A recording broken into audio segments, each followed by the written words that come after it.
నా బిడ్డలు చనిపోవాలన్నా, నా ఆస్తులు పోవాలన్నా, నా దాసులు దూరం అయిపోవాలన్నా, నేను ఒంటరైపోవాలి అన్నా, నాకు అనారోగ్యం పాలవ్వాలన్నా ఎవరు సెలవు లేకుండా జరగదంటున్నాడు.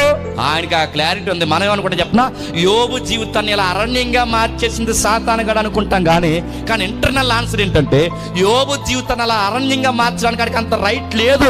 వాడికి ఆ రైట్ దక్కిందంటే ఇలా అరణ్యంగా మారిపోవడానికి యోబు జీవితంలో మొత్తం కథ స్క్రీన్ పై అంతా నడిపిస్తుంది ఎవరు చెప్పండి? దేవుడే. అప్పుడప్పుడు మనం మాట్లాడుతూ ఊరెళ్తున్నప్పుడు ఆటో రాకపోతే మనం ఎవరిని తిట్టుకుంటాం చెప్పనా? సాతానుగాడు. అన్ని సాతానుగాడండి. ఆటో రావట్లేదు, నీ ఆటోకి సాధారణ సంబంధం ఉందా? కడుపు నొప్పి వస్తే ఆడనే తిట్టేస్తుంటావు, బుర్ర నొప్పి వస్తే ఆడనే తిట్టేస్తుంటావు. నిన్ను పరీక్షించడానికి ఏకంగా ఎవడొచ్చేసాడంట?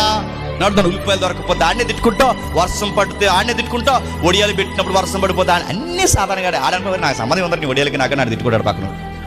మనల్ని సాతాను పరీక్షించేంత సీన్ లేదు, గుర్తుపెట్టుకోండి. మనం తీసుకున్న నిర్ణయాలే మనకు తలతిప్ప నడుతున్నారు. మన సాతానుగాడు జల్లించేంత విశ్వాసం మనకి లేదు, అంత సీన్ మనకి లేదు. ఇక్కడ గుర్తుపెట్టుకోండి, అసలు సాతానుగాడు దేవుడి పర్మిషన్ లేకుండా ఎవడ జీవితంలోనికి రాలేడు.